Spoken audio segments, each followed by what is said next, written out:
de convalescencia, ¿no? Posterior al evento de dolor. Ya no me duele, pero todavía no estoy al 100% y me puedo tardar a veces, si tuve mucho vómito y muchos síntomas, hasta un día, ¿no? En recuperarme, rehidratarme y todo.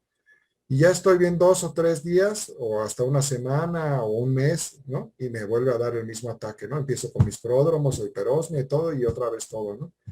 Hay gente que les da esto 2 veces por semana, ¿no? Es decir, se acaba un ataque, está bien un día y ya le volvió a empezar otra vez los pródromos y todo. Y hay gente que les digo, les da una vez al año o una vez cada 6 meses, ¿no? Obvio que si es una vez cada 6 meses, pues es fácil, ¿no? De controlar. Pero si te da esto una vez cada semana o una vez cada tercer día, pues es terrible, ¿no? Te la pasas muy mal, ¿no? Ahora, con respecto a las cuestiones hereditarias, bueno, ¿les quedó claro todo el ataque de dolor, todo esto? Sí, Sí, y creo que que sí lo puede ser, tengo. Sí, Doctor. que sí puede ser todo un problema, ¿no? Para alguien si lo tiene ya muy frecuente es todo un problema, ¿no? Ahora, hablando un poquito de herencia, ¿no? No tiene una herencia mendeliana, pero sí tiene una alta incidencia familiar, ¿no? Entonces, si no tengo yo ningún familiar, o sea, si van a ser un niño, ¿y cuál es el riesgo de que tenga migraña? Y no tiene ningún familiar, ni siquiera en segundo grado con migraña, el riesgo es el mismo de cualquier población, 10 a 20% de que lo tenga, ¿no? Y más si es mujer, ¿no? Si se corta la clase, igual descansamos 5 minutos y nos reconectamos, ¿no? Ahora, si yo tengo un familiar en segundo grado, ¿no? No sé, un tío, un primo, etcétera, que tiene migraña, mi riesgo aumenta un 30%. Si yo tengo un papá que sea migrañoso, mi riesgo es un 50%. Entonces, por ejemplo, ustedes que tienen migraña, pues sus hijos es probable que la mitad tengan migraña, ¿no? Pero si se casan entre ustedes, es decir, un migrañoso con una migrañosa, pues altamente probable que sus hijos también sean migrañosos, ¿no? No quiere decir que no se casen, ¿no? Pero bueno, no les extrañe si alguna de sus hijos tiene migraña, ¿no? Si estamos claros con la herencia, o sea, también me puede ayudar mucho, ¿no? Saber si la mamá o si el papá padecían migraña y el paciente viene con síntomas, ¿no? ¿Sí les queda claro esto? Sí, doctor. sí. Sí. Sí,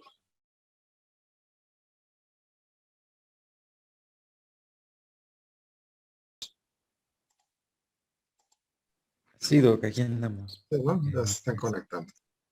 Pues bueno, vamos a seguir otro poquito para avanzar con lo de migraña. sí, doc. ¿Van entendiendo el tema? Sí, creo que muchos ya Sí, están, estamos autodiagnosticando. Sí, claro, ¿no? Es lo que ocurre cuando ya lo van. Sí, y les digo, empiecen a buscar algún familiar o alguien para hacerle la historia clínica, a ver, ¿no? ¿Qué tipo de cefalea, ¿no? Entonces, les comparto pantalla. ¿Sí? ¿Sí ven la imagen? Sí, Doc. Sí, Pues bueno, sí, los antecedentes son importantes, ¿no? Ahora vamos a los factores que lo pueden precipitar, ¿no? Hay situaciones, ¿no? O condiciones que si yo tengo migraña, de repente me podrían detonar la migraña, ¿no? Provocar la crisis de dolor, ¿no?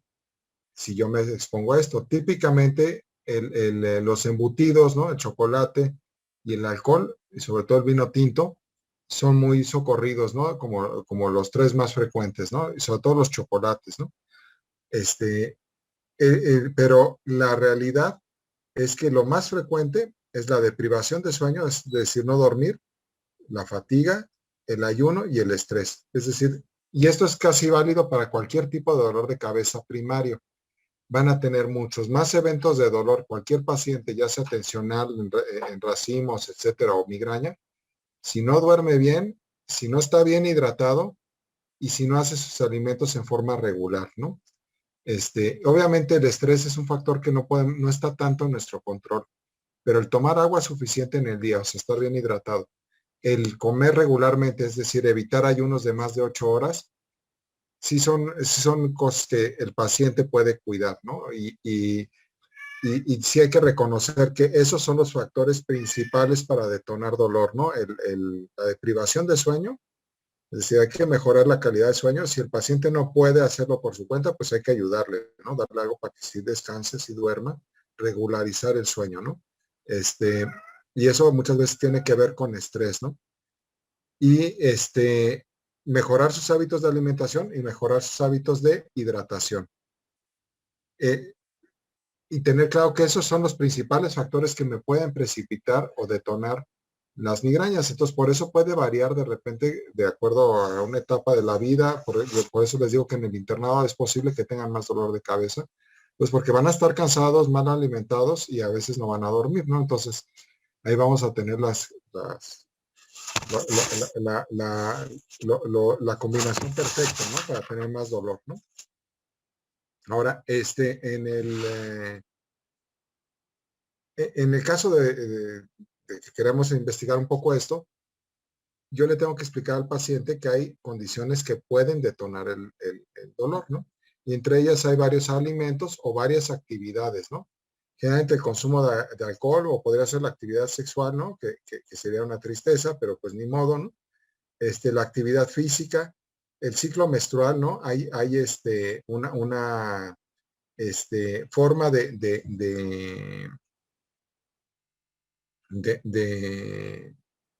dolor de cabeza, de migraña típica que da durante la menstruación, ¿no? Entonces, si tenemos ese tipo de patrón de que cada vez que va a haber el ciclo menstrual, o unos días antes, unos días después o durante el ciclo menstrual, tiene la migraña y la paciente ya lo sabe, ¿no? Que va a ser en ese patrón, a lo mejor tenemos una migraña de este tipo, ¿no? Y dentro de los alimentos, les digo, los más socorridos es el chocolate, el vino y los quesos. El chocolate sí es uno muy común para cualquier persona con migraña, ¿no? Es decir, que en general el consumo de chocolate sí los va a llevar a tener dolor de cabeza en la mayoría de los migrañosos. El consumo de alimentos en general me puede dar la migraña cuando lo estoy consumiendo horas después o hasta 1 o 2 días después, ¿sí? Entonces sí es importante saber si el paciente estuvo expuesto a tal o cual alimento previamente, pero les digo hasta 1 o 2 días, ¿no? O sea, comió chocolates el domingo y le dolió el martes, ¿no? Entonces, puede tener causa-efecto, ¿no? Pero no necesariamente en forma inmediata. A veces sí, es variable de un paciente a otro y también de la dosis, ¿no? No es lo mismo comer un chocolate que una caja, ¿no? El vino también tiene sustancias, ¿no? Que pueden detonar la migraña. Y los quesos añejos también, ¿no? Y son porque tienen sustancias vasodilatadoras, ¿no? Sustancias que, como el glutamato, los nitritos, conservadores en los alimentos, ¿no? La tiramina, todo esto puede estar en los alimentos y me detona el dolor de cabeza. Embutidos, y la verdad es que están las almendras, la cáscara de las almendras principalmente, el plátano, las nueces, etcétera. Hay gran cantidad de alimentos. Es bueno que yo le diga al paciente para entender un poquito cómo es su patrón de dolor, que lleve un calendario de dolor, ¿no?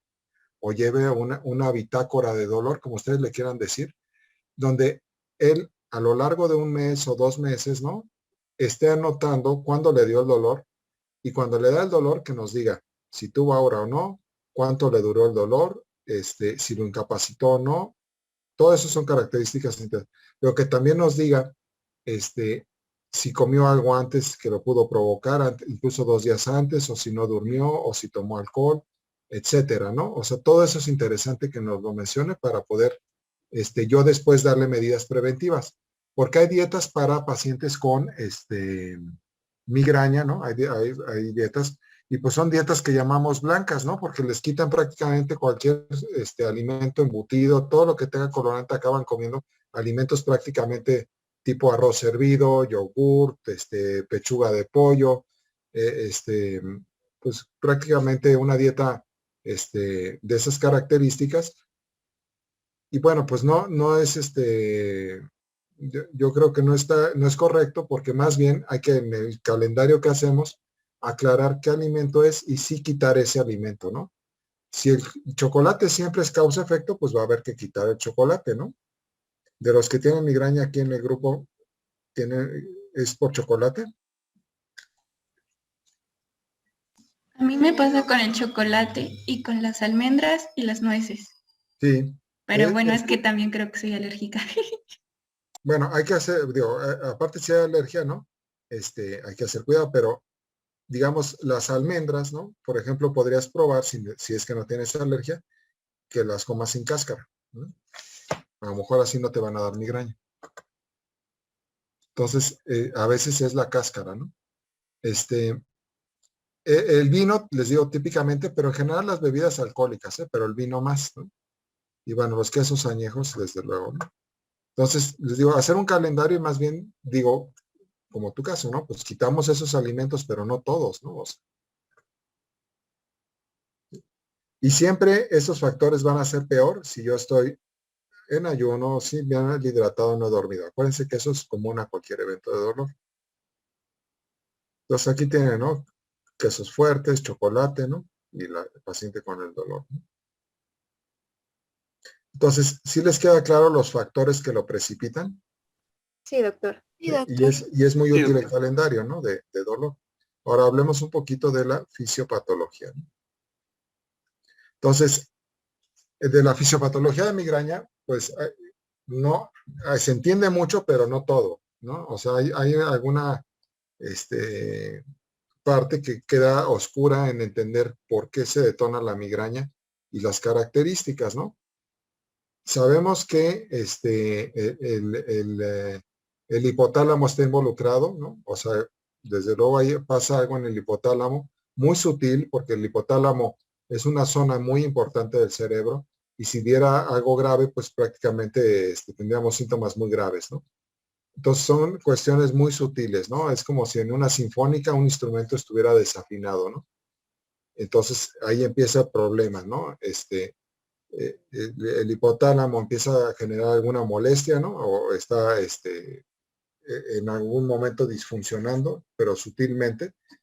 Y bueno, otra característica que tenemos, ¿no? O sea, cada una se supone que existe. La otra es las ondas de depresión cortical.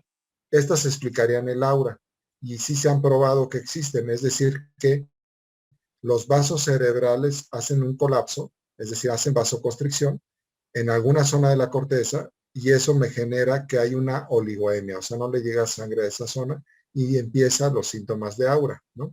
Y eso va avanzando poco a poco por la corteza, como si fueran ondas, y a medida que van avanzando esas ondas, donde empezó, hay vasoconstricción, luego la siguiente onda vasoconstricción, y ya en el centro hay vasodilatación, ¿no? Que sería la vasodilatación refleja. Se sabe que los vasos cerebrales van a tener una inflamación de tipo estéril, o sea, es un edema perivascular o un edema vasogénico, pero estéril. No hay infección, obviamente, ¿no?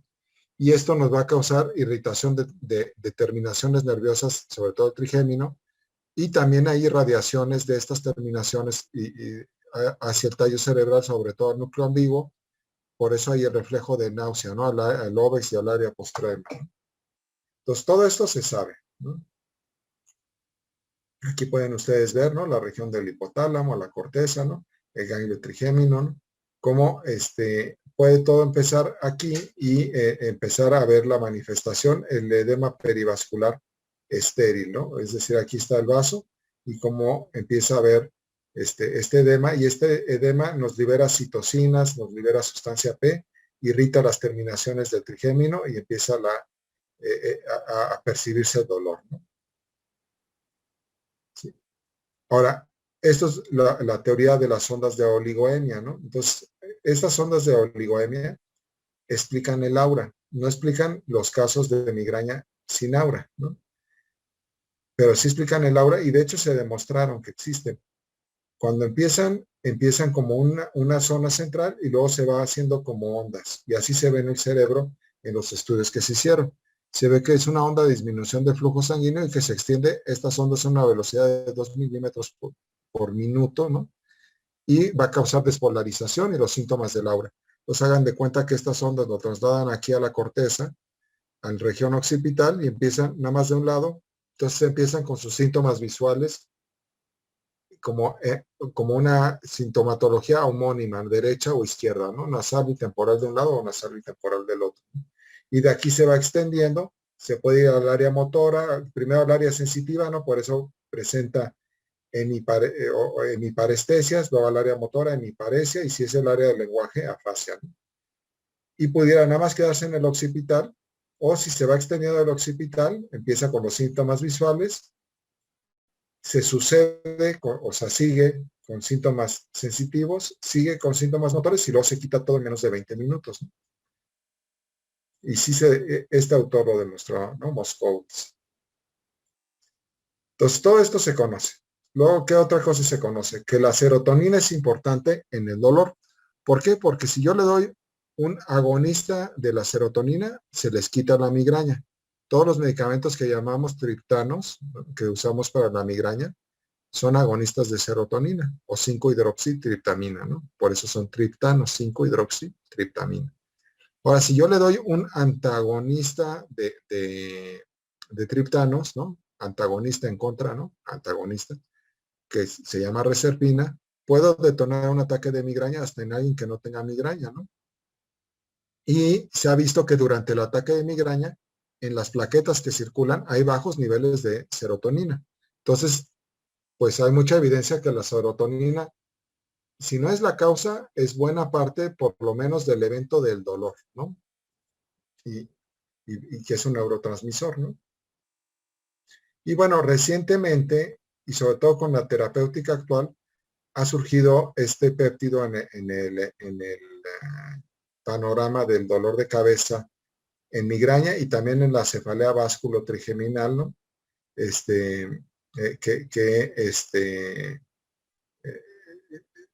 Tiene relevancia, ¿no?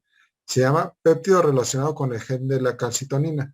Hay muchos péptidos, ¿no? Que tienen que ver funciones con dolor como este, pero pues los relacionaron cuando los describieron con otros péptidos, etcétera, ¿no? Y por lo tanto, pues si uno se pone a pensar en la calcitonina, pues es una hormona que produce la tiroides, ¿no? Las células claras de la tiroides y que tiene que ver con el metabolismo del calcio, entonces uno no entiende nada, ¿no? O sea, ¿qué hace el péptido relacionado con el gen de la calcitonina? Pues así se describió, ¿no? Cuando se descubrió, pero en realidad participa en vías de dolor y parece que tiene una importancia en la despolarización de las membranas y conducción de aumentada de calcio y generar el dolor. Y además se ha encontrado anticuerpos monoclonales, ya ven que está de moda las terapias con anticuerpos monoclonales para cáncer, para osteoporosis, para muchas, incluso otras enfermedades, ¿no? Y aquí no es bueno, no se digan artritis, ¿no? Los anticuerpos monoclonales, ¿no?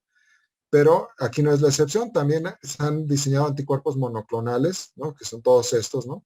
Que no están en México todavía a la disposición, pero que parece que tienen un muy buen efecto, ¿no? Y son contra este gen, que es una proteína, ¿no? Digo, contra este péptido que es relacionado con el gen de la calcitonina. Eh, al darles estos anticuerpos se controlan los eventos de migraña en una forma importante, ya sin necesidad de otra terapéutica, ¿no? Entonces, esto les digo pues, recientemente y pues de que nos va a tocar pronto, nos va a tocar. El único problema de estos anticuerpos y todo es que son carísimos, ¿no? Aquí está el gen relacionado con la calcitonina, ¿no? Y sus mecanismos sobre los canales de calcio, ¿no? Cómo los activa, ¿no? A través de AMP cíclico, ¿no? Y genera finalmente, bueno, el hecho del gen, ¿no? Nos genera vasodilatación por un lado y activación de las vías de dolor por el otro, ¿no? La inhibición, ¿no? El usar un anticuerpo, pues evitaría toda esta cascada de eventos, ¿no? Aquí está otra vez, ¿no? En este esquema vean cómo está el trigémino en la cara, ¿no? Que sobre todo es en la región frontal, ¿no? El dolor, porque el dolor de la migraña es en la primera rama del trigémino, no en las otras, ¿no?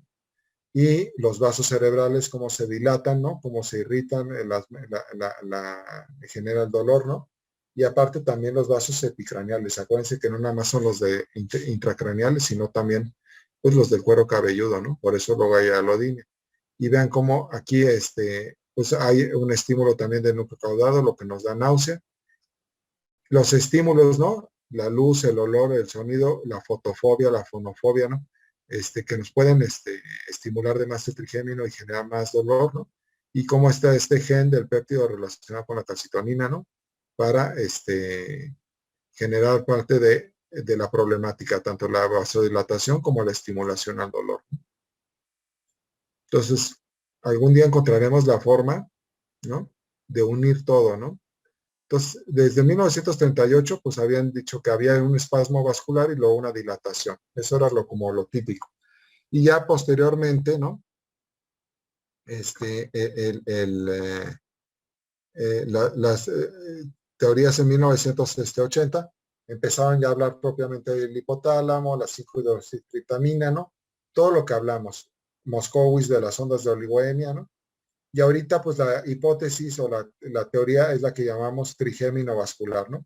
Que se refiere a que el trigémino participa y los vasos se dilatan, ¿no? Y el trigémino conduce dolor y participa este gen y participa la serotonina, ¿no?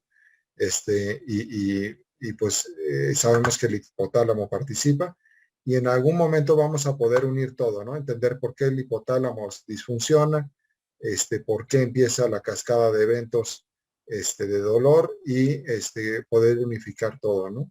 Pero de momento todavía no sabemos todos estos eventos, pero no los hemos podido unir, ¿no?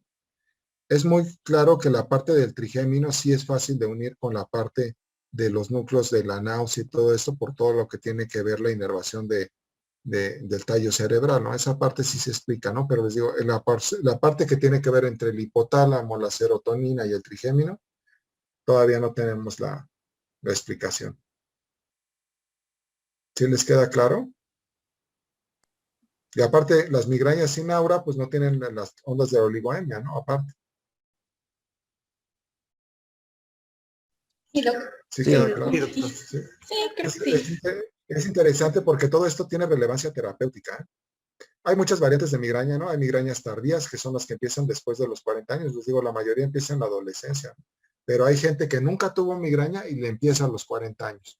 Entonces, si yo tengo un evento de migraña y nunca he sido migrañoso y me empieza a los 40 años, pues hay que investigar qué pasó, ¿no? Primero que nada, descartar tumores, descartar otras enfermedades vasculares, y ya sería un diagnóstico por exclusión y por un cuadro clínico típico, ¿no? Hay migrañas que dan en la arteria basilar, ¿no? Entonces, cuando da en la arteria basilar, los síntomas son de tallo cerebral, ya lo habíamos visto. Las migrañas oftalmoplégicas que paralizan el ojo y veo doble, las retinianas, ¿no? Las migrañas transformadas o progresivas son pacientes que generalmente han abusado mucho de medicamentos y ya tienen dolor constante, ¿no? Ya no es un dolor de ataques y se me quita, ataque y se me quita, sino ya no es tan fuerte, no es tan incapacitante, sí es semicraneal, pero es diario. Y generalmente se debe a un abuso de medicamento, ¿no? Diario toma su medicamento, diario le duele y diario lo vuelve a tomar, ¿no? Y se vuelve un ciclo y lo que lo causa realmente es el abuso del medicamento, que es todo un problema, ¿no? Porque si se lo quito, pues le duele muchísimo y si lo sigue tomando, pues no le duele tanto, pero le duele diario, ¿no? Entonces, aquí tengo un problema, ¿no? Hay una migraña que es la pura aura sin dolor de cabeza. Yo tengo un paciente así, pero es muy raro, ¿no? Y tengo las migrañas bueno, hay pacientes con migraña de inicio agudo que es que todas las síntomas del aura, afasia y todo, les da en 5 minutos, menos de 5 minutos. Yo ya les dije, normalmente debe durar más de 5 minutos, ¿no? Entonces hay variantes, ¿no? Por ejemplo, la migraña basilar, ¿no? En la arteria basilar, tiene ciertas características que la hacen diferente a otras migrañas. Primero, es más frecuente un poco en hombres, más frecuente en jóvenes, ¿no? Y por lo menos va a tener el aura 2 o más características de estas, ¿no? Trastornos de hemianopsia, no luces, sino hemianopsia, ¿no?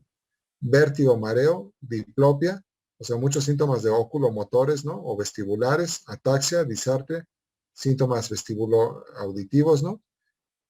Vías largas, un síndrome piramidal de un lado, un síndrome sensitivo, ¿no? Cambios en el estado de alerta, ¿no? Que el paciente puede estar somnoliento en estupor o pudiera llegar a estar en coma.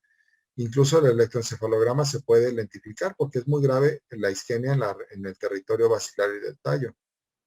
Esto igual va a durar de 5 a 60 minutos, se le quita y luego viene el dolor, pero el dolor de cabeza ya no es tanto en la región frontal, sino normalmente es en la región occipital, ¿no? Entonces, sí es migraña, pero es un poco diferente. Y luego tengo algunos eventos que los llamamos equivalentes de migraña porque no corresponden a la migraña como tal, sin embargo son una forma de migraña, ¿no? Y les decimos equivalentes, ¿no? No son variantes, son equivalentes. Y tengo el vértigo paroxístico de la infancia y la hemiplegia alternante de la infancia, ¿no? Entonces, la hemiplegia alternante de la infancia es la que ya habíamos visto en la clasificación, que tiene un patrón genético, ¿no? Y normalmente se caracteriza por niños que van presentando eventos de hemiplegia de un lado del cuerpo o del otro, ¿sí? Y luego se les quita, ¿no? Es decir, a veces tienen, y es típico que el papá lo lleva a consulta, y sí lo van a llegar a ver de repente, sobre todo si son pediatras, que el papá lo lleva a consulta y dice es que de repente se le paraliza el lado derecho del cuerpo y se le quita, y otro día el izquierdo, etcétera, ¿no? Y a veces hay antecedentes de familias con lo mismo. En los casos graves hay distonía, atetosis, nistagmo, y pudieran tener déficit cognitivo. Y bueno, es como otra enfermedad, ¿no? Pero por sus características está aquí. El vértigo paroxístico de la infancia es más benigno, ¿no? El paciente tiene ataques de vértigo, son breves, rápidos, ¿no? Puede o no tener migraña y generalmente ceden a medida que crece el niño. Esos serían equivalentes, ¿no? Y luego tengo las complicaciones de la migraña, ¿no? Entonces, ya vimos variantes, equivalentes y ahora complicaciones, ¿no? Las complicaciones serían el estado migrañoso, cuando yo tengo un ataque de migraña, pero ya no se quitó en 3 días. Es migraña, pero me dura más de 3 días. Yo ya hablo de que el paciente está en un estado migrañoso.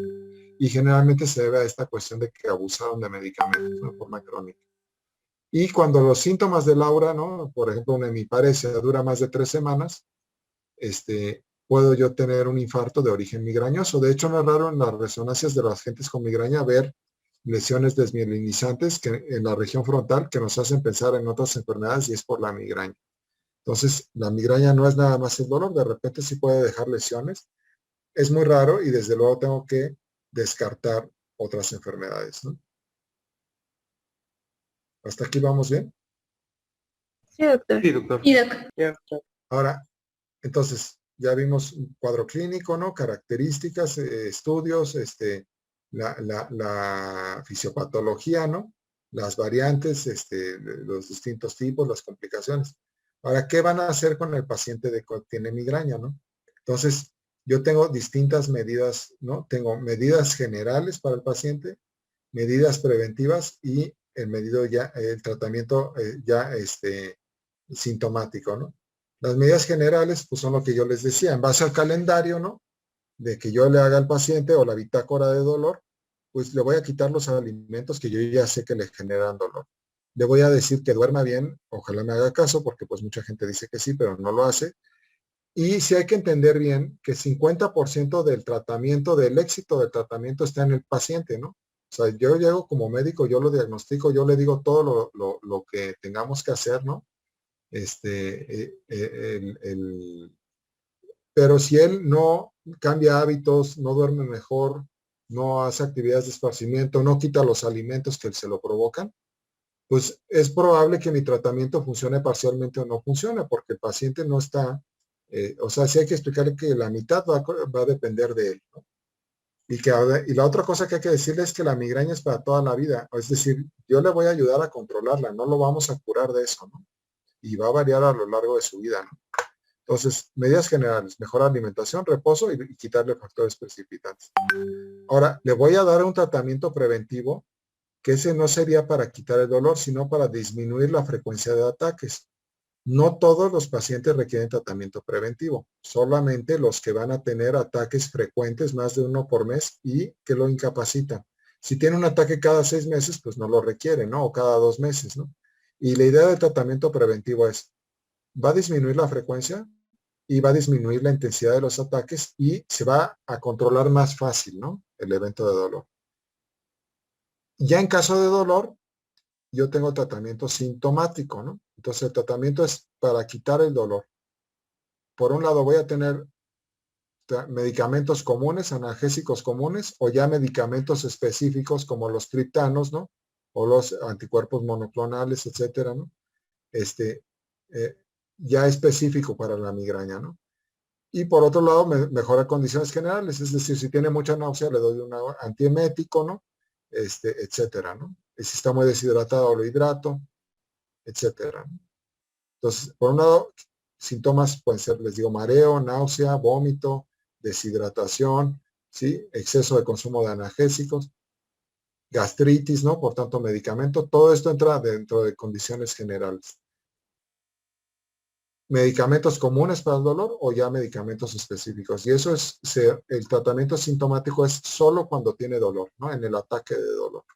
El tratamiento preventivo no es para quitar el dolor, sino para disminuir la frecuencia de esto. ¿Sí les queda claro? Sí, doctor. Sí, Muy bien. doctor. Entonces, véanlo como un manejo integral, ¿no? O sea, de nada sirve que yo le quite ese dolor ese día si va a volver a la semana con dolor, ¿no? Yo le tengo que dar una serie de medidas generales, valorar si tengo que prevenirle nuevos eventos y ya propiamente darle tratamiento que, pues típicamente en la migraña se ha dicho abortivo del dolor, ¿no? Es mal llamado del dolor, pero es para el ataque, ¿no? De dolor. Entonces, medidas generales, ¿no? Le digo que duerma bien, 3 alimentos al día, disminuir factores de estrés, pues eso es muy difícil, ¿no? Porque pues si su trabajo lo agobia, pero pues es más agobiante no tener trabajo, ¿no? Entonces, y no es fácil cambiar de trabajo, ¿no? Entonces, pues a veces el estrés no está en nuestras manos, ¿no? Sí hay que comentárselo al paciente, pero a veces no está en nuestras manos y a veces ni del paciente, ¿no? Pues cómo le haces, ¿no? A veces no se puede con todo, ¿no?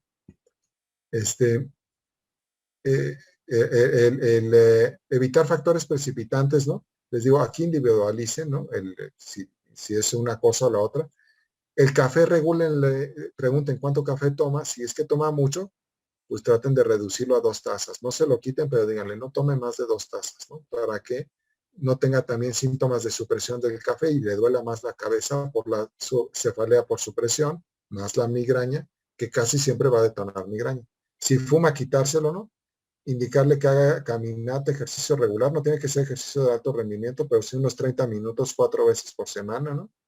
Y en el caso del dolor, como medidas generales, cuando duele, ¿no? Cuando no duele hay que hacer todo esto, pero cuando duele, que esté en un ambiente tranquilo, que duerma bien. Y el frío local siempre les va a ayudar, ¿no? El ponerse frío en la región que duele siempre va a ayudar, independientemente de que les den medicamento, ¿no? Entonces, todo esto son como medidas generales. Unos cuando duele y otros en general. Son muy obvias, ¿no? Pero bueno, hay que recordarlas y hablarlas con el paciente. ¿Sí? Ahora, el tratamiento abortivo, ¿no? Que es quitar el dolor. Se lo voy a dar para los síntomas generales y voy a tener dos tipos de analgésicos. Los de dolor de poca intensidad.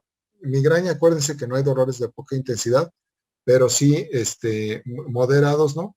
O ya darle un tratamiento antimigrañoso específico que son para dolores ya de más intensidad o incapacitantes, ¿no? Entonces, los síntomas para medidas generales, le digo, si tiene mucha náusea, un antiemético.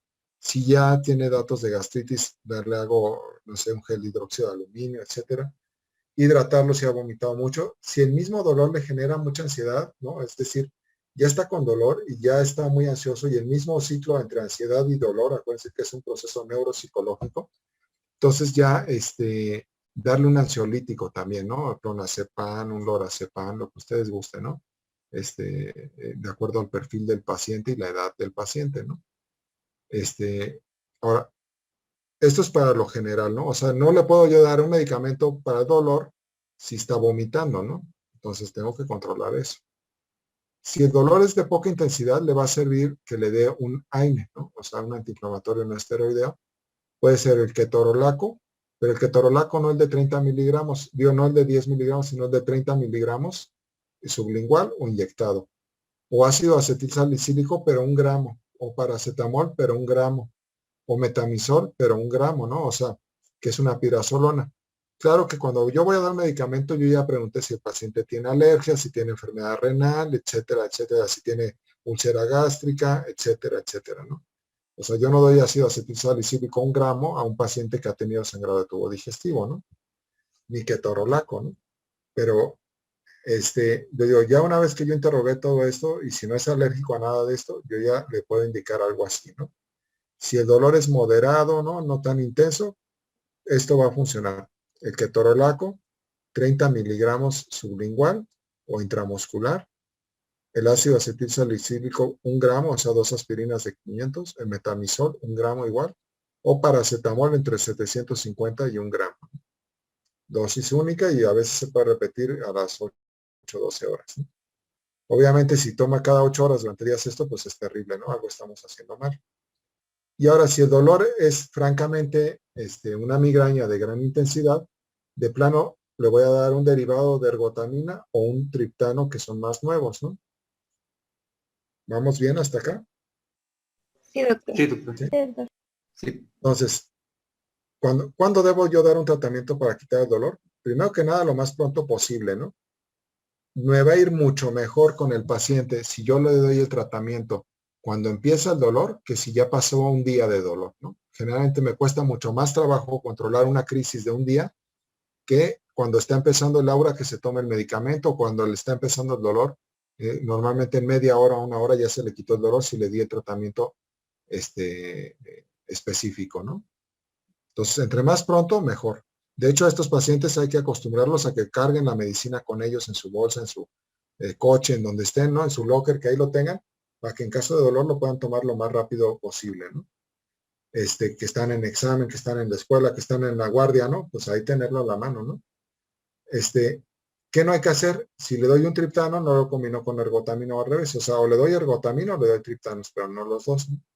Y en casos de que nada funcionó, yo puedo usar un cóctel de medicamentos y esto no lo van a encontrar en ningún libro, es de experiencia, ¿no?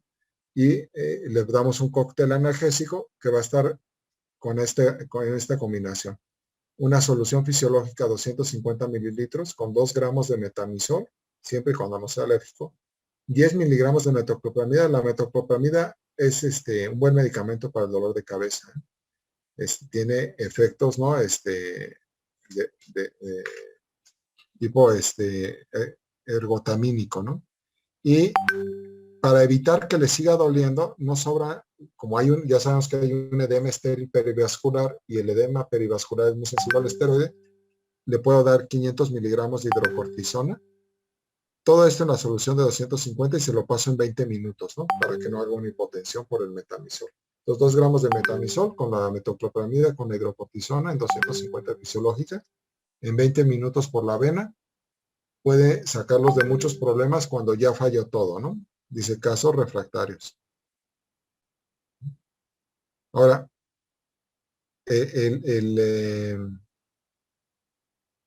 los medicamentos, ¿no? Tenemos la ergotamina y la de hidroergotamina, que son los derivados de la ergotamina. Tenemos los triptanos, ¿sí? Y bueno, ya propiamente, ya dentro de los triptanos tenemos todos estos medicamentos, ¿no? No sé si ya nos dé tiempo ahorita de ver esta parte o ya continuamos el lunes, ¿no? Porque ya se está a punto de cortar la sesión. Como ustedes gusten, ¿eh? Si quieren acabamos migraña hoy o si quieren ya seguimos el lunes. Como usted vea, doctor.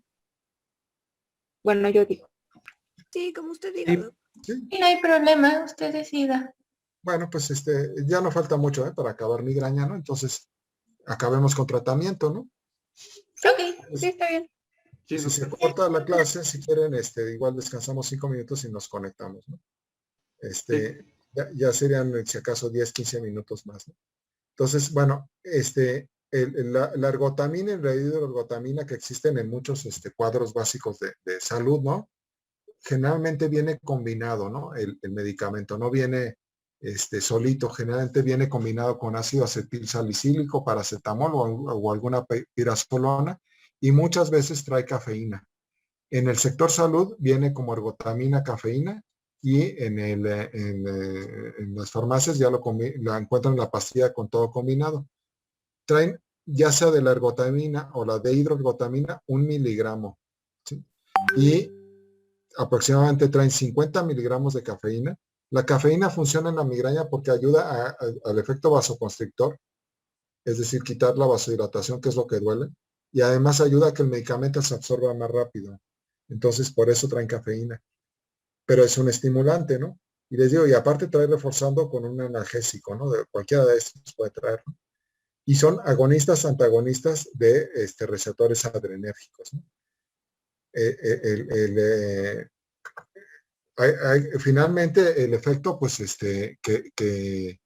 va a tener finalmente sobre la 5-hidroxitritamina, ¿no? O sea, va a actuar ahí finalmente, ¿no? ¿Cómo se debe administrar? Esta es otra parte muy importante. Hay mucha falla en el tratamiento porque no sé, es muy buen medicamento, es muy antiguo, ¿no? Y existe desde hace mucho tiempo, pero hay que administrarlo en la forma correcta. Cuando empieza el ataque de dolor, o cuando lo voy a empezar a tomar el medicamento, tomo 2 tabletas juntas, ¿sí? Después de tomar esas 2 tabletas, me espero 30 minutos. Si persiste dolor, aunque sea un poco, aunque sea mínimo, me voy a tomar una tableta más. Ya llevaría 3 y me espero otra media hora.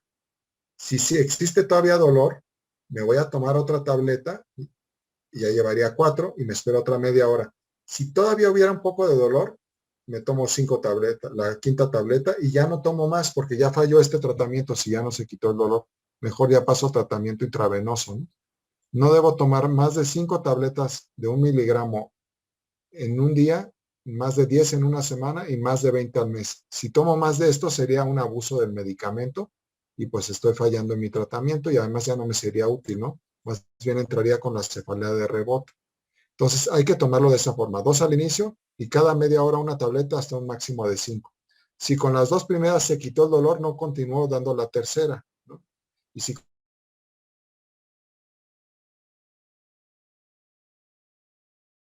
puede haber pues los dedos pálidos y fríos y parestesias, ¿no? Tienen más efectos periféricos que la dihidroergotamina, ¿no? Y no hay que dárselo en pacientes que tienen hipertensión, que tienen antecedentes de enfermedad coronaria, ¿no? Porque les podemos provocar un infarto. Si están embarazados es ergotamina, ¿no? Entonces les puedo provocar un aborto, ¿no? La lactancia no está indicado, o si tienen enfermedades de tipo vasculitis, enfermedad de Raynaud, cualquier cosa de estas no hay que dárselas, ¿no? No combinar uno con otro, ¿no? Y no darlo si estoy dando inhibidores de recaptura de serotonina, inhibidores de monoaminoxidasa que se usan ahorita más para Parkinson, ¿no? Los selectivos, ¿no? En esos casos no hay que combinarlos y siempre conocer muy bien el perfil de medicamento porque pues puedo tener un síndrome serotoninérgico, ¿no? Si yo empiezo a abusar de medicamentos. Pero son muy buena opción y son económicos, y además los encuentran en muchos lugares, ¿no? Algunos médicos lo quieren manejar como prevención, pero no sirve para prevención. No tiene caso darlo cada 8 horas, ni uno diario, ni nada por el estilo, ¿no? Ahora, los triptanos son medicamentos que surgieron al mercado, ¿no? En los años 90. En México llegaron a finales casi ya para el 2000, ya estaban más o menos difundidos para migraña. Y ya posteriormente han ido evolucionando y han ido saliendo nuevos medicamentos derivados de estos. En México básicamente encontramos los últimos 2, el litriptán y solmatriptano.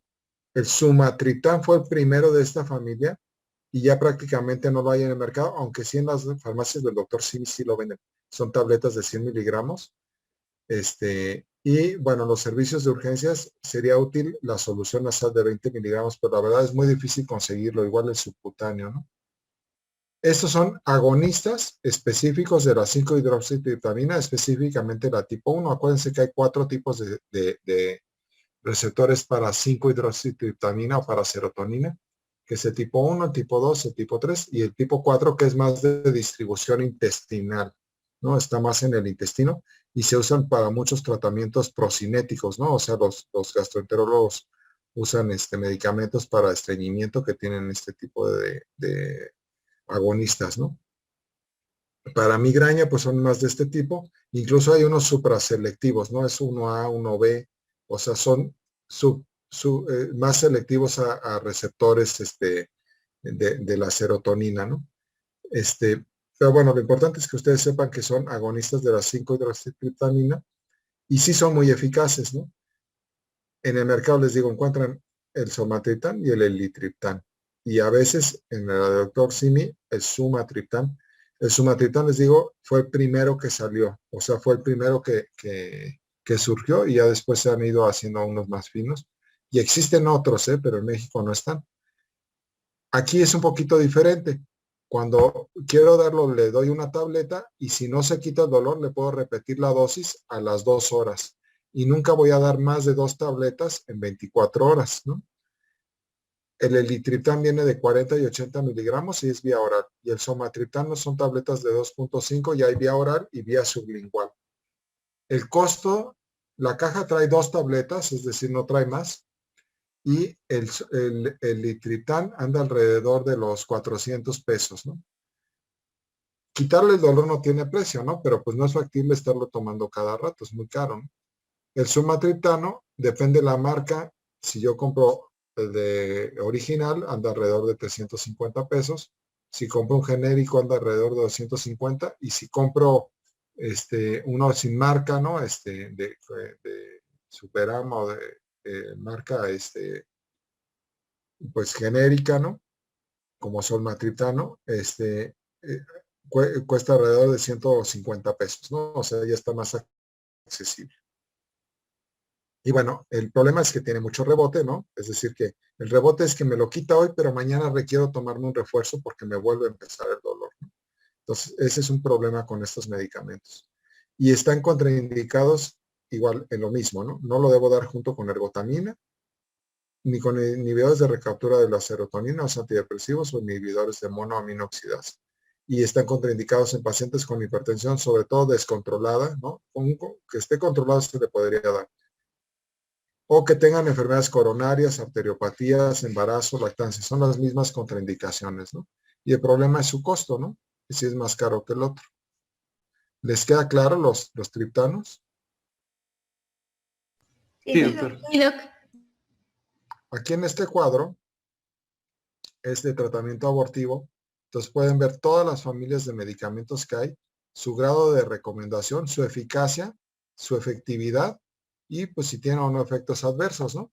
Entonces vean, la primera parte tiene los triptanos, ¿no? Y tenemos todos estos, ¿no? El sumatriptán nasal. Esos a nivel de países que tienen todas las opciones, ¿no? Acuérdense que en México no tenemos todas estas, ¿no? De hecho, el elitriptán no está aquí, ¿no? Pero eso es una buena opción, ¿no? Pero hay otros, ¿no? Naratriptán, almotriptán, rizatriptán de repente hay en el mercado y de repente no aquí en México. Pero bueno, les digo, tenemos todas estas opciones y si se fijan, el grado de recomendación es muy alto, ¿no? El grado de eficacia es muy alto y la efectividad clínica es alta, ¿no? Y dice efectos adversos, pues sí, no son muy frecuentes, ¿no? Pueden dar un poco de náusea, pueden dar un poco de esofagitis si son sublinguales, pueden dar un poco de mareo, ¿no? Todo depende de la dosis y la cantidad, ¿no? Que estemos tomando. O la ergotamina, ¿no? Ya tiene un grado de recomendación menos, es un buen medicamento. La efectividad es altamente eficaz. Aquí no estamos de acuerdo. Si lo dan como yo les dije, es muy eficaz, ¿no? Pero sí tiene muchos efectos colaterales, ¿no? Puede dar taquicardia, como se da con cafeína, da gastritis, etcétera, ¿no? Puede haber efectos colaterales. Ahora, los antieméticos, le digo que la metoclopramida, ¿no? La clorpromacina no lo usaríamos, ¿no? Pero la metoclopramida también tiene un efecto contra la migraña que puede ser, pues es un medicamento muy a la mano, ¿no? Y si tengo migraña y tengo náusea, pues me puede funcionar, ¿no? Incluso si ya di uno de estos, lo podría yo combinar, ¿sí? Y aunque su eficacia no es muy alta. Analgésicos, ¿no? Vean cómo los que más recomendables es el ácido acetil salicílico, es el que tiene más utilidad, ¿no? El ibuprofeno no se usa tanto ni el naproxeno, es el ketorolaco, ¿no? Pero sublingual o intramuscular, ¿no? Y su eficacia ven que en ningún caso equipara al de estos, ¿no? Estos son muy eficaces, ¿no? Y bueno, dependiendo del caso, ¿no? Yo puedo tener con el ácido acetil salicílico efectos, ¿no? Y bueno, combinaciones, ¿no? Porque existen muchas combinaciones y ya sube un poquito la eficacia, ¿no? Sí, los esteroides los usamos para casos refractarios, la gilocaína nunca la usamos, ¿no? Y el usar medicamentos que tengan paracetamol con tramadol o codeína no es muy recomendable en cefaleas vasculares como esta. Pero bueno, aquí tienen un cuadro de todos los tratamientos abortivos que pueden encontrar, ¿no? Ahora, tratamiento preventivo. Acuérdense que este no es para quitar el dolor, es para que no le dé tan seguido y cuando le duele sea menos intenso y más fácil de controlar. Entonces, en estos pacientes, voy a escoger dárselo. Si el aura es muy prolongada, ¿no? Lleva una hora con aura, es mejor darle un tratamiento preventivo, aunque no tenga muchos ataques. Se lo voy a dar si tiene más de un evento por mes, ¿no? Si yo tengo un evento de migraña incapacitante por mes o más, justificaría darle tratamiento, ¿no? Sobre todo les digo, si las crisis son incapacitantes o de mucha duración, no es un día, sino son 3 cada crisis, ¿no? Y si veo que en ese paciente tiene un patrón de consumo de analgésicos muy elevado, ¿no? Es decir, está tendiendo a abusar de medicamentos, podría ser un candidato para darle un tratamiento preventivo. Entonces, que le duela más de una vez por mes, si consume demasiados analgésicos en ese mes, si cuando le dé el ataque es demasiado intenso, ¿no? O si dura mucho el ataque, o si el aura dura mucho, le puedo dar un tratamiento preventivo. Ahora, los medicamentos preventivos, esto es para investigar el abuso de medicamentos, ¿eh? Un abuso de medicamentos es si yo tomo triptanos más de 10 días por mes o AINES más de 15 días por mes, ¿no? O paracetamol. Ya sería abuso de medicamento, ¿no? Y bueno, habría que ver qué estrategia yo voy a dar, ¿no? Suspender medicamentos que sean opioides o barbitúricos porque tienen un efecto adictivo y además dan más dolor. Cambiar el medicamento para el dolor, ¿no? Darle algo que sí funcione porque por algo está tomando tanto medicamento y valorar el tratamiento preventivo, ¿no? Y llevar un diario de cefalea, que es lo que les dije, ¿no? Una bitácora. Ahora, el tratamiento preventivo como tal son medicamentos que no eran propiamente para migraña, no nacieron para eso, nacieron para otras enfermedades, pero se vio que pueden funcionar en la migraña. Y entonces se empezó a usar en migraña, ¿no? O como efecto benéfico se veía que funcionaba para migraña, y de repente alguno de estos se volvió su principal indicación la migraña, es decir, ya dejaron de usarse para lo que se inventaron, que era epilepsia o depresión, etcétera, y se vio que era mejor para migraña, ¿no? Entonces, son familias de medicamentos, ¿no? Tenemos beta bloqueadores que se usan para hipertensión, bloqueadores de canales de calcio que también se usan para hipertensión. El derivados de la ergotamina, sí son específicos para migraña y era la metisergida, pero ya no se usa porque tenía efectos colaterales muy graves. Si se usaba más de 3 meses, daba fibrosis retroperitoneal y era muy grave, ¿no? Entonces ya no se usa, pero era un buen medicamento. Están los antidepresivos tricíclicos y tetracíclicos. El único que tiene mucho valor de evidencia es la amitriptilina, pero tiene muchos efectos colaterales, entonces tampoco se usa. Los antidepresivos inhibidores de recaptura de serotonina, hay que escoger bien al paciente, ¿no? O sea, si es un paciente con depresión y migraña, quizá le sirva dar este tratamiento preventivo, ¿no? O los anticonvulsivos, y de aquí básicamente el valproato, pero no el de magnesio semisódico, esto lo voy a modificar. Y el caso del topiramato, justamente es un ejemplo de un anticonvulsivo que no sirvió para epilepsia, pero sí sirvió para migraña, ¿no? Entonces, esta es una buena opción el topiramato. De hecho, si yo tengo un paciente con migraña y que necesita un tratamiento preventivo, mis primeras opciones van a ser el valproato semisódico, el topiramato y posiblemente algún antidepresivo.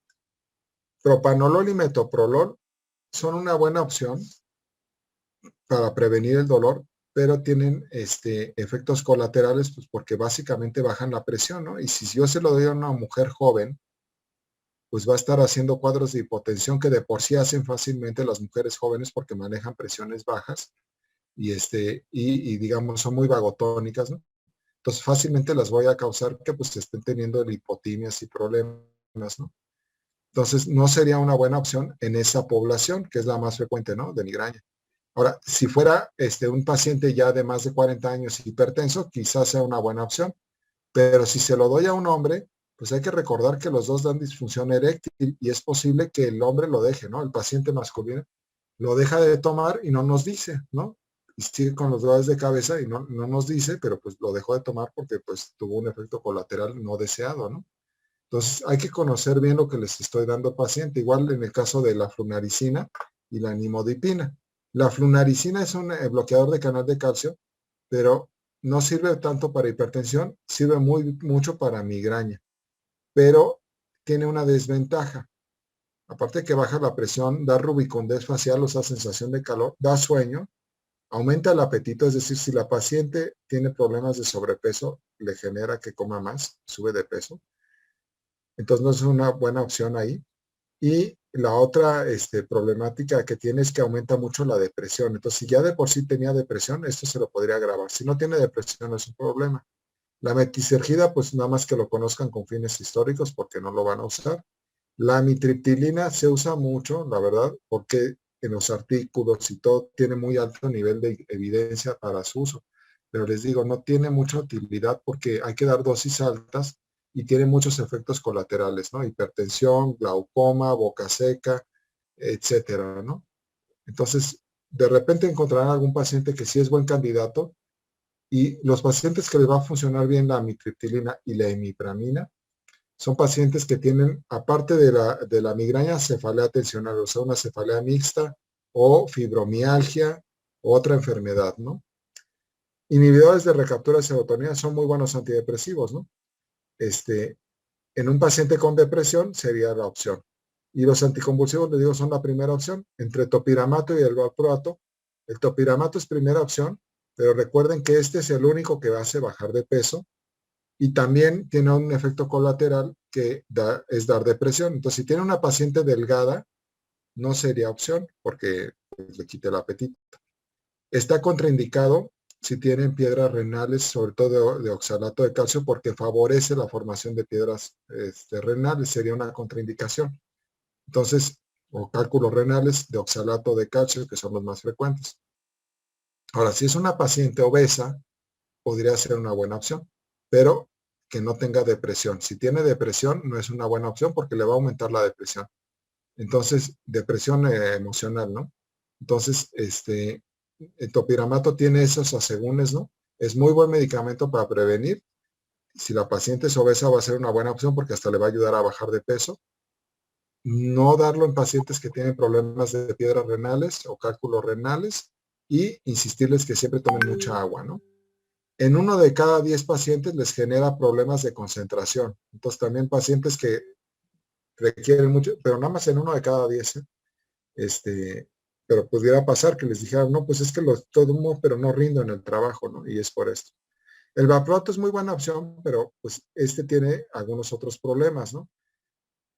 Sube de peso y bueno, hay que siempre estar monitoreando las pruebas de función hepática. Entonces, no está bien dárselo en un paciente con obesidad. Entonces, es un panorama, ¿no? De los medicamentos preventivos, ¿no? Pero tengo muchas opciones, ¿no? La toxina botulínica, les digo, el topiramato es de primera opción y siempre empezar con la dosis más baja, que serían 25 miligramos. Últimamente también se vio la toxina botulínica, pero para migraña y tiene puntos específicos de aplicación en la cabeza. Y entre las terapias alternativas que generalmente no la recomendamos, la acupuntura sería la única que sí podríamos recomendar, ¿no? Porque la acupuntura para prevención de dolor sí tiene alguna función, ¿no? Entonces, esa es la única que sí podría yo recomendar. Si el paciente dice es que quiero hacer acupuntura, pues déjenlo, pero que aparte tome su tratamiento de ustedes, ¿no?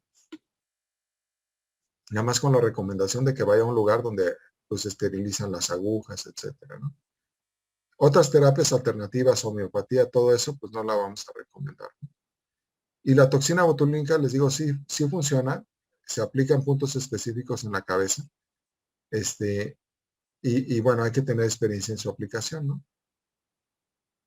Ahora, los anticuerpos monoclonales para el gen relacionado con el péptido de la calcitonina, ¿no? Son todos estos, ¿no? Les digo, todavía no llegan a México, ¿no? Y tienen una ventaja, se aplica una vez cada 3 meses o una vez cada mes, ¿no? La inyección es subcutánea, ¿no? Y bueno, vienen en distintas presentaciones, ¿no? No sé cuál de estos va a llegar a México, ¿no? Quizás sea ¿no? Acuérdense que todos los anticuerpos monoclonales, no importa la terapia, acaban en UMAB, ¿no? Desunumab, que es para osteoporosis, o etcétera, ¿no? Acaban para cáncer, para artritis, ¿no? Y estos que son para este gen, digo, para este péptido, ¿no?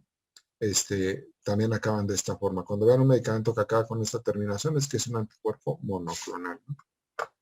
Y yo creo que o va a venir o a México. Y esto a lo mejor este año, ¿no? Y van a venir con precios muy caros, ¿no? Digamos, aunque se pongan una vez al mes, van a ser 5,000 pesos cada dosis, ¿no? Y bueno, ¿cuándo voy a internar a un paciente, no? ¿Hasta aquí vamos bien? Sí, doctor. Sí, doctor. Sí, todo bien. Y bueno, ¿cuándo voy a internar a un paciente porque tiene migraña? Pues si yo ya no le puedo controlar el dolor con el tratamiento habitual, ¿no? Con todo lo que hice, sería un criterio de internarlo y le pondría el cóctel que yo ya les dije. Si el paciente está con demasiado consumo de analgésicos y ya tiene náusea, diarrea, vómito continuo, pues a lo mejor lo tengo que internar para rehidratarlo, ponerle antiemético y manejar el dolor por vía intravenosa. Si ya de plano el paciente está con datos de intoxicación por tanto medicamento que tomó, o lleva mucho tiempo tomando medicamentos y tiene riesgo de un síndrome de abstinencia, igual sí también lo voy a internar. Y les digo, manejar desequilibrio hidroelectrolítico, deshidratación. Si hay inestabilidad de los signos vitales, o sea, tomó mucha ergotamina y está hipertenso, ¿no? O si tiene una aura prolongada con focalización persistente, o si tiene descontrol metabólico de su diabetes y estuvo tomando mucho medicamento, pues en esos casos voy a internar al paciente con migraña para controlarle el dolor y atender todo lo demás que está llevando a que se pusiera tan mal de esta crisis en particular, ¿no? Entonces, a veces tengo que internar a los pacientes con migraña, ¿no? ¿Sí les queda claro? Sí, doctor. Sí, doctor. Aquí tiene Es un montón. un caso de edema de papila. La verdad no se ve muy clara la imagen, pero vean cómo el disco óptico se borra. Esto no sucede y se eleva, ¿no? No sucede en migraña. En la migraña la papila se ve normal, ¿no? Pero bueno, les quería enseñar un edema de papila. ¿Sí? Y ya el lunes seguiremos con cefalea tensional. Entonces, como ven, ya íbamos a casi acabar migraña.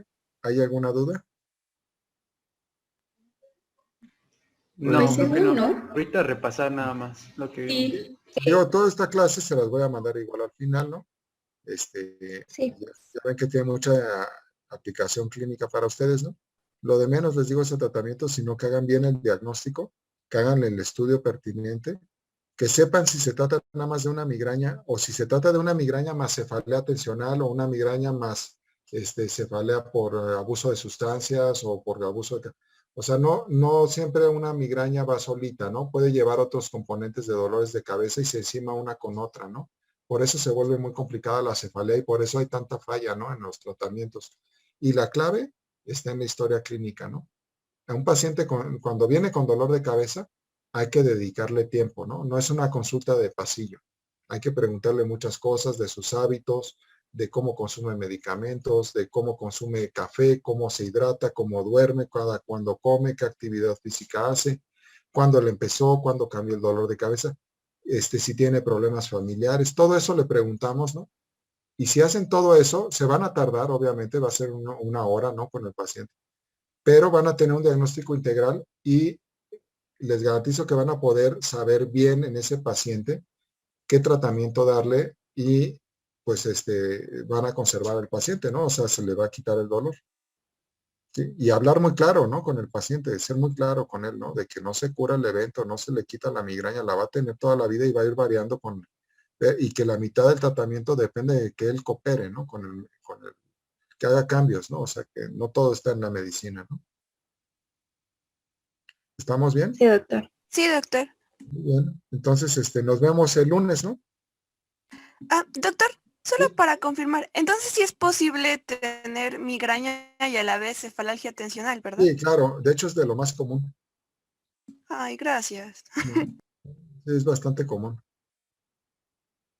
Sí. Ya mañana, ya les digo, el lunes ya hablaremos de cefaleas tensionales y pues pues es la más común y aparte yo puedo tener mis migrañas y a veces me da una migraña y ahí la clave es el paciente tiene dolores de cabeza de poca intensidad no incapacitantes diario y de repente tiene uno incapacitante que lo tira a la cama. Entonces, ahí yo ya tengo que hacer semiología de los dos dolores, ¿no? Le tengo que preguntar, bueno, su dolor de diario, ¿cómo es? Y su dolor que lo tira a la cama, ¿cómo es, no? Y entonces yo ya tengo los dos diagnósticos, ¿no? ¿Sí? Y se llama Sí, cefalea. gracias. Ok, doctor. Muy bien. ¿Alguna otra duda? No, doc. Bueno, entonces descansen, estudien esto y y el lunes nos vemos, ¿no? Yo creo que a las 9 de la mañana, 9:30. Sí, Doc, está bien. Sí, doctor, está bien. Muchas gracias. Gracias. Gracias, doctor. No, que descansen. Gracias, Igualmente. igual. Ay, que descansen.